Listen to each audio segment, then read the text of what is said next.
Halo, jumpa lagi dengan Saham Store Analytics. Bersama saya Usman Hidayat. Assalamualaikum warahmatullahi wabarakatuh.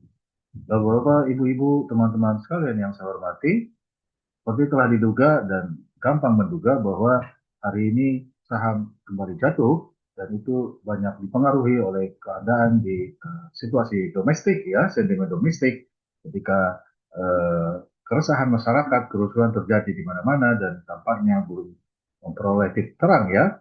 Ada upaya-upaya yang mudah-mudahan kita doakan ada solusi terbaik bagi semua pihak ya dan tidak mengancam keutuhan dan keselamatan bangsa yang kita cintai.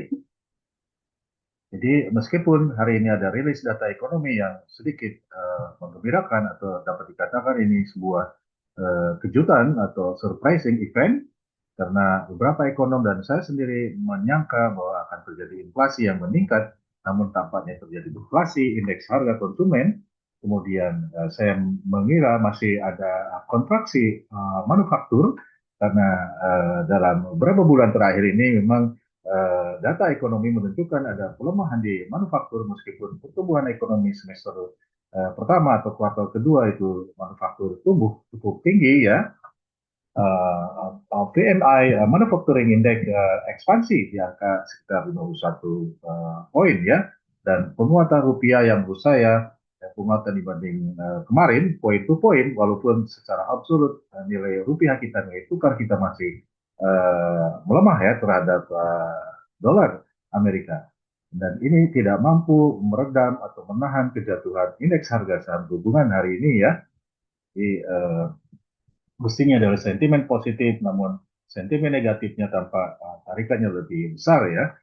Antisipasi September Effect ya, di mana kita sama-sama mengetahui bahwa di bulan September secara historis kebanyakan pasar melemah karena terkait dengan beberapa praktek alokasi portofolio di eh, negara dengan pergantian kalender bisnis ataupun musim panas di belahan Eropa dan Amerika hingga bulan September terjadi apa yang disebut dengan September Effect ya. Kita mengetahui ada January Effect ya, kira-kira seperti itu kejadiannya di mana akhir Desember terjadi peningkatan tajam window dressing dan Januari kembali melemah dan ada beberapa pihak melihat Oktober akhir di sana terjadi penutupan buku dan bulan September melalui melakukan alokasi realokasi portofolio sehingga terjadi peningkatan volume dan aktivitas transaksi dengan volatilitas yang meningkat dan tendensinya indeks melemah ya.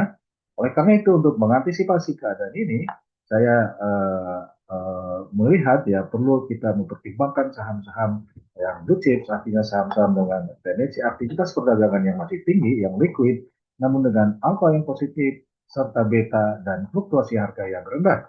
Ini mudah-mudahan bisa memitigasi risiko penurunan harga saham yang dalam pada bulan September ini ya.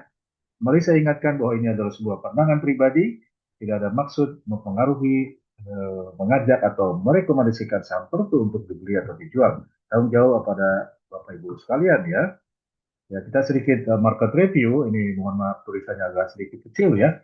Nah, hari ini 1,21% melemah IHSG, LQ45 1,06 dan DI 30 0,38 ya. Nah, kemarin melanjutkan pelemahan kemarin ya. Dan tampaknya memang IHSG masih terjadi tekanan hingga hari ini. Demikian juga DI 30. Kemudian historical return-nya juga masih negatif, yaitu the return LQ45. Di tampaknya LQ45 saham blue masih ada tekanan hingga beberapa minggu ke depan ya, apalagi dengan sentimen September effect ya. Kemudian alfanya juga negatif ya, artinya tidak memiliki daya saing terhadap pasar secara keseluruhan, tendensinya akan melemah meskipun IHSG menguat ya. Kalau IHSG menguatnya sedikit, maka resultantenya akan negatif ya bagi LQ45 maupun JI30 ya. Kemudian betanya juga mengecil, artinya dia tidak memiliki elastisitas yang tinggi terhadap perubahan IHSG ya, atau pengaruh IHSG-nya relatif lebih kecil atau mengecil dibanding periode sebelumnya dari satu bulan 1,05 satu minggu 0,6 ya. Kemudian korelasinya juga menurun dan average value-nya ada peningkatan. Biasa kalau terjadi penurunan di sisi return dan ya return, volatilitas dan aktivitas transaksinya meningkat ya.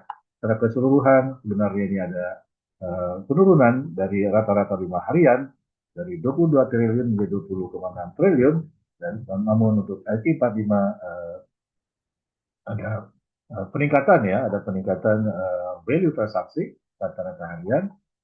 Demikian untuk J30 terjadi penurunan sama yang terjadi dengan BHSG ya. Yang juga untuk frekuensi ada peningkatan LQ45, dan untuk IHSG relatif stabil, dan J30 ada penurunan. Tapi memang LQ45 paling paling terdampak menurut saya, ada peningkatan aktivitas transaksi, namun returnnya jatuh ya, harga sahamnya jatuh. Kemudian apa yang saya maksudkan dengan berapa saham pilihan blue chip memiliki alpha positif ya, kemudian beta dan fluktuasi harga yang rendah, dan memperoleh 14 saham ya, saham di mana kalau kita sortir ya, sorting ya, ini yang paling tinggi adalah Telkom, kemudian disusul Astra, Bank BNI, United Tractor, Antam, sampai Bank BJTM ya. Dan dengan last price seperti ini, kemudian volatilitas atau fluktuasi harga yang relatif rendah, kurang dari 2% ya. Yang rendah adalah BCTN, Pegas, ya, AADI, BBI, dan seterusnya hingga MAFI. Kemudian alfanya positif, yang paling besar alfanya adalah Antam ya, hati-hati dengan Antam, karena ini biasanya ini refleksi dari keadaan bursa yang melemah ya. Karena itu saya terjaring Antam ya, supaya diperhatikan untuk mengkompensasi penurunan harga atau pasar secara keseluruhan ya. Dan yang paling kecil adalah LSIP ya. Kemudian betanya rendah, termasuk di dalamnya ada beta yang negatif ya, Bapak Ibu, yang terjaring UNPR, Antam, ADI, dan UNTR ya, UNTR. Yang paling tinggi betanya adalah BBNI 0,3 kali. Kemudian 10 hari average volume-nya di atas 3 juta lembar saham, yang paling tinggi adalah Antam, Telkom, dan seterusnya ya. 4,77 United Factor, paling tinggi dari sisi value, average value dalam 10 days ya, 10 hari terakhir, ada asal dan seterusnya. Bapak Ibu bisa potret ini ya. Kemudian 10 hari rata-rata transaksi juga yang paling tinggi, lebih dari 1.000 kali transaksi ya. Yang paling tinggi Antam, paling rendah adalah BJTM ya. Kemudian ini adalah target price untuk satu hari besok ya. Saya tidak atau belum menghitung berapa target price dalam sebulan ke depan atau selama bulan September, dan ini adalah hitungan saya untuk yang berlaku untuk satu hari besok ya, tanggal 2 September. Stop loss-nya kalau Bapak ingin lihat saham LQ45-nya, ada 10 dari 14 saham masuk LQ45, dan ada saham syariah juga 10 ya, ada 4 non LQ45 dan non syariah. Demikian Bapak Ibu sekalian yang bisa saya sampaikan. Semoga bermanfaat. Terima kasih telah menonton video saya.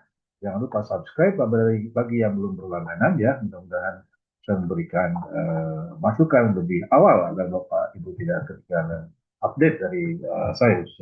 Terima kasih atas perhatiannya sekali lagi. Assalamualaikum warahmatullahi wabarakatuh.